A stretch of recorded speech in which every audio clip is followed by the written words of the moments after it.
Nagsalita na si Julina Magdangal, isa sa mga host ng Magandang Buhay. Ito ay kaugnay sa mga kumakalat na chismis na magbababo na ang kanilang morning talk show. Hindi ang isinagot ni Julina nang tanungin ni OG Diaz kung totoong nag-end na ang Magandang Buhay. Ipinaliwanag din niya kung bakit puro mga replay ang ipinapalabas ng programa. Meron kaming ititape na mga episode ng Magandang Buhay bago mag-end ang April. Pero sa ngayon nga, siguro ang napapanood siguro nila ay ang mga replay dahil talaga namang from the start naman ng pandemic at saka yung nagkaroon nga tayo ng problema sa network.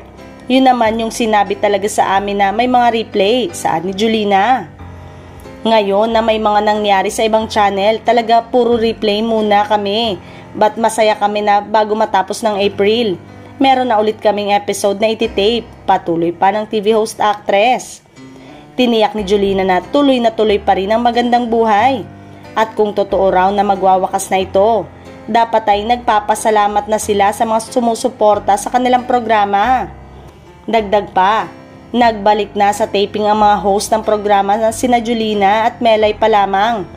Absent pa si Regine Velasquez Alcasi dahil hindi kinaya ng schedule niya ang pagtitaping uli para sa Magandang Buhay.